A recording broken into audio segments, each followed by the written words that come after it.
Welcome to the SWNZ Podcast, the podcast for New Zealand Star Wars fans. My name is Matt. And my name is Christy. Today is our 10th episode. We're going to run through a list of recent news announcements, including that exciting and unexpected television series confirmation that have come across our desk in the last week, and have a bit of a chat about recent local store reports. So hot off the press yesterday, quite surprisingly, we heard about a Cassian Andor live-action television series that is confirmed, with Diego Luna signed on to reprise his role as Cassian Andor, and it's going to be broadcast on the Disney Plus streaming service that's currently in development and set to launch next year. This was a huge surprise, completely out of the blue. It was announced during the Walt Disney Company fourth quarter 2018 financial earnings presentation, where Disney CEO Bob Iger slipped this huge news announcement into his opening speech. It was a brief sentence. I'll read it to you, it's quite interesting. In the middle of a lot of other detail, he simply said, "And we're working on a second live-action Star Wars series, a prequel to Rogue One, starring Diego Luna." That was pretty much it at that time, but fortunately StarWars.com followed up shortly thereafter with a little bit more clarity and information. So Disney Plus, the company's new direct-to-consumer streaming service, is set to launch in 2019, and they're obviously trying to get some hype surrounding that and some key titles to hook people in. Content on that channel is going to cover a number of different areas, and there's going to be a whole Star Wars subsection that's going to be quite distinct and quite circumscribed, and as well as the Mandalorian television series, this is going to be obviously one of their tentpole offerings. Cassian Andor series follows the adventures of rebel spy Cassian Andor during the formative years of the rebellion and prior to the events of Rogue One. Diego Luna signed on to reprise his role, and he's been quoted as saying, "Going back to the Star Wars universe is very special for me. I have many memories of the great work we did together and the relationships I made throughout the journey. We have a fantastic adventure ahead of us, and this exciting new format will give us the chance to explore this character more deeply." The TV series is described as a spy thriller which will explore tales filled with espionage and daring missions to restore hope to the galaxy. The release date has not yet been announced.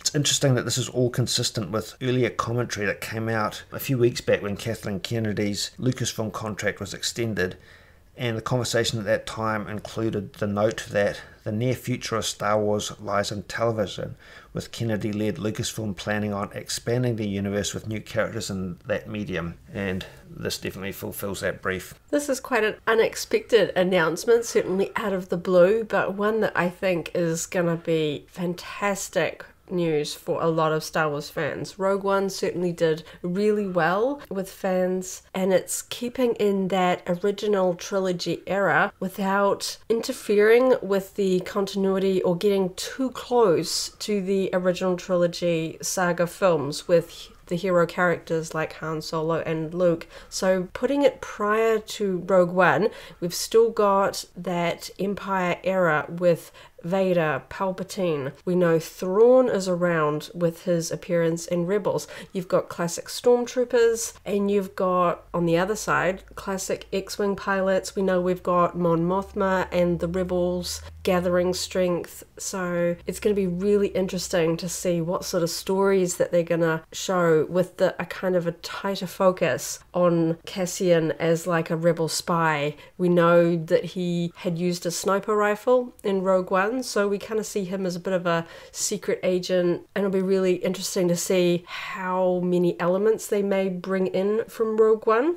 At the start of Rogue One, he has K2SO. It'll be really interesting to see if they utilize many elements like we've seen in the film Rogue One. Yeah, I think strategically it's a fantastic decision. We know a lot about the framework, but not necessarily about the details. Getting Diego Luna signed on to reprise a character that he's already familiar with is just brilliant. He knows the character. What we're going to end up with on screen is what we're already familiar with in terms of the Cassian character. But yeah, like you say, the other material surrounding it does give us a bit of a framework and a little bit of room to speculate and have a feeling for where this could go, considerably more so than the Mandalorian TV series, I think. We know the overall setting from Lucasfilm's point of view, it's strategically very clever because they've probably got a lot of resources as well as characters and themes. They've got a lot of physical resources, leftover sets and props that they can utilize to keep production costs down that are going to immediately tie the viewer into familiar aspects of the Star Wars universe.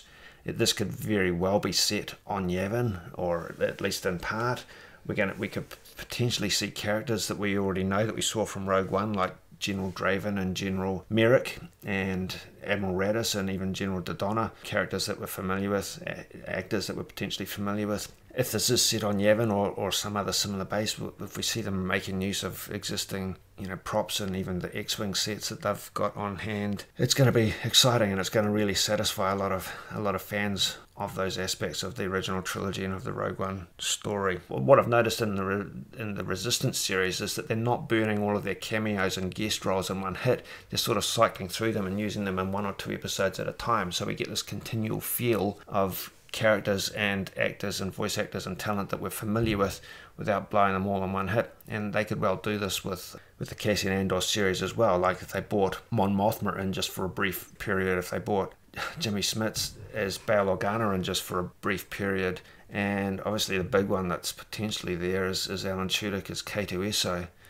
Will he show up? Will he show up early? Will he show up late? If at all? My personal preference would be maybe not right at the start, but maybe build up to that, and if they're looking at doing a second series or something, tease it near the end, or have the original encounter. Imagine seeing Alan Tudyk doing the actual Imperial version of K2SO before we even get the reprogrammed version. There's a lot of obviously speculation, but I think we've got a solid framework to sort of base that speculation on. It'll be interesting to see as they release more information whether each episode will be about a specific mission or whether they will see longer story arcs with episodes telling the story in a longer format. And I know a lot of fans will be keen to see some of the Imperial elements, how much of that we'll sort of see, like whether we'll see the Scarif troopers and Death troopers, these new Imperial designs that sort of complemented the existing Empire troops, and whether we'll see larger scale conflicts like the AT-ACT vehicles that were used on Scarif, but whether they exist elsewhere in the galaxy at that point in time as well. And the U-Wing. Yeah, cool, I love the U-Wing. I really hope we see that one in that as well. Yeah, and I think the stories may well be tight. They may span a few episodes. I don't think they need to get too big with this for it to be really interesting. And obviously, because he's working for the Rebellion, the Empire is going to be the main focus. This isn't about crime lords or crime syndicates or anything, which the Mandalorian might be touching on. It's not the whole underworld sort of stuff. This is straight up going to be rebels versus Imperials, I think, and I like that idea. Well, it certainly ties into the classic original trilogy conflict that I think could really be hitting on those nostalgia notes for a lot of fans. So even if it's told strongly from Cassian and the rebels' perspective, if their main focus is trying to counter the movements of the Empire, we're going to see a lot of Imperials, we're going to see a lot of Stormtroopers and variants and so forth. So the news to date is slim on this. It really came out of the blue when Bob Iger made his announcement at the financial shareholders press release for current financial quarter, with just a little bit of expansion through on StarWars.com and that brief quote from Diego Luna, which didn't give anything away at all. But I think we're in a position where we've got a stronger feeling for where this can potentially go than some of the other bits and pieces that Lucasfilm are working on in television or film, and that's really exciting. So it's not in production yet. Even The Mandalorian is in production, so this is probably going to be timed to come after it, but it doesn't necessarily have to be that long after it. Once they get the ball rolling on this, if they follow the same model and do a 10 episode series or whatever, I think the turnaround for that is less than a year. So I don't think we'll have to wait that long once the streaming service comes live. And I think when the Disney Plus streaming service comes live, I think because they're up against established competitors, they're going to want to really hook subscribers in fast and in big numbers. So they're going to probably want to get a lot of really big, good content out fast, and we might not have to wait until the end of The Mandalorian before the Cassian Andor series even starts. We'll wait and see how that pans out, how they approach that tactically. And I certainly hope the Disney Plus service will launch in New Zealand at the same time as the US, considering that a lot of the major streaming services already have a very large international presence, like Netflix. Yeah. They've got to know that they have to go broad quickly in order to secure a good base. Yeah, you're right. That is an unknown at this point. We don't know for certain. There's been no commentary about whether Disney Plus is going to be launched globally in one hit or not. But yeah, Netflix and some of the others are available, even though they're slightly regionalized. I think Disney, to make this work, have to do what their competitors are doing, but do something more as well. And I think trying to get the whole market, the whole global market on one hit, I think is really important. Because they'll have complete control over the distribution. They're creating the content and distributing it. So I really do hope they look at it as a global plan. Okay, so watch the space for more news on the Cassian Andor television series. Okay, move on to some of the other news that cropped up. The Star Wars show screened a couple of days ago now, and it's kind of funny because we were lamenting on this point a little bit as well. They made reference to the notion that the last week or 2 weeks have been slow news weeks. They admitted to sort of having to scrape the bottom of the barrel to come up with content, but it was funny because one day later this all broke and they had to issue a breaking news episode of the Star Wars show. But anyway, the main Star Wars show episode, there were a couple of key features in it that were actually quite interesting despite it being a slow news week, as I say. There's an interview with Josh Brenner, the voice of Niku from Star Wars Resistance. That was entertaining and worth watching. Not a lot of detail, but Josh Brenner, he's an interesting personality. It doesn't look like he has to change his approach to communication to come across as Niku, the character in the Star Wars Resistance. It was quite fun to watch him talking about his experience and talking about his eagerness to be part of the Star Wars universe.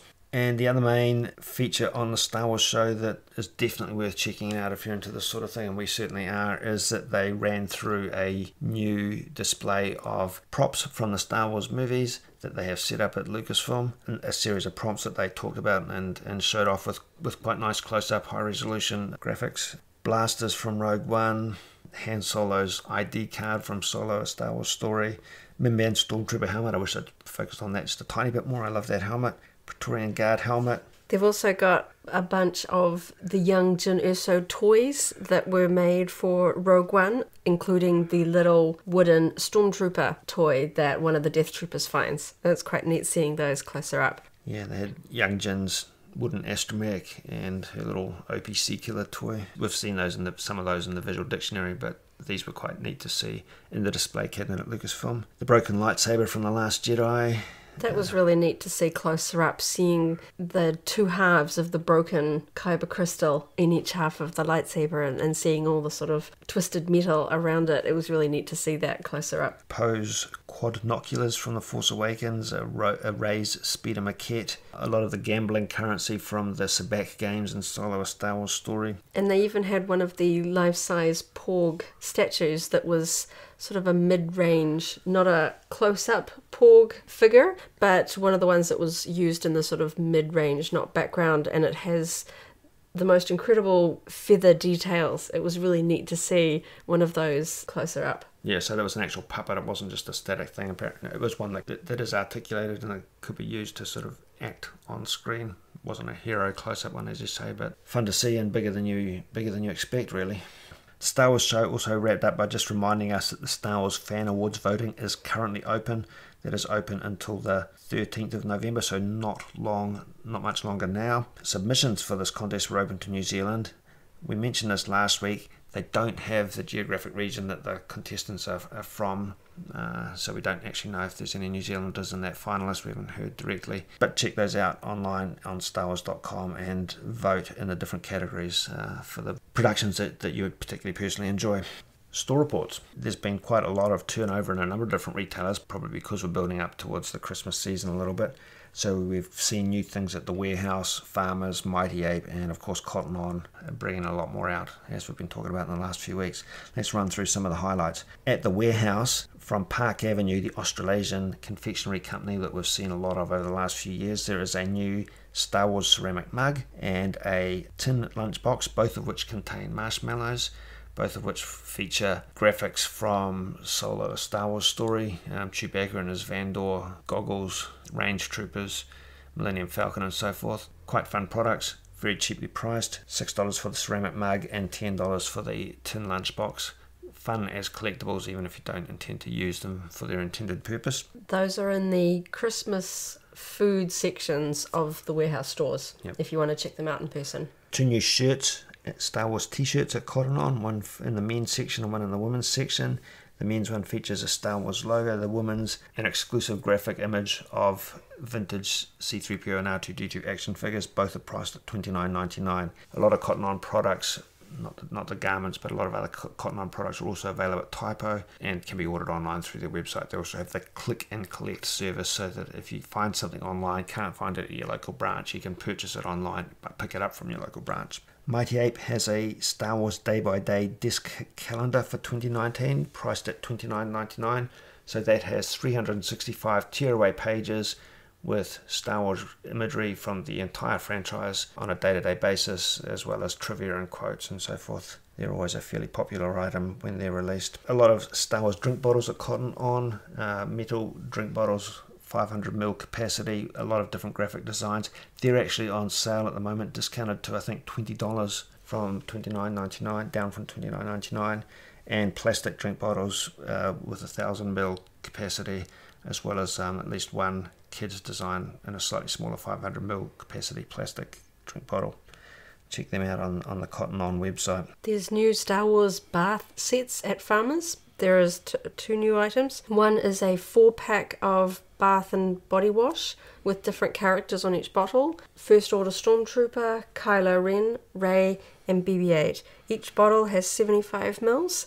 That set is priced at $18.99. And there is also what they call a Star Wars water cannon bath set. This comes with a bottle of body wash and a bath water toy that's got a First Order Stormtrooper helmet on the top of it that you use to fire jets of water at 2 little plastic targets. So this is a great fun little kids pool or bath time activity set, and that one is priced at $24.99 per set. At Kmart there is a new children's Christmas Trooper t-shirt priced at $10 in children's sizes 7 to 16. This is a red t-shirt with a classic Stormtrooper helmet on it with a Santa hat on the top of the helmet, which is fun for kids wanting to get into the holiday spirit. And also at JJ's there are adults unisex style crew socks in 2 packs. The first pack features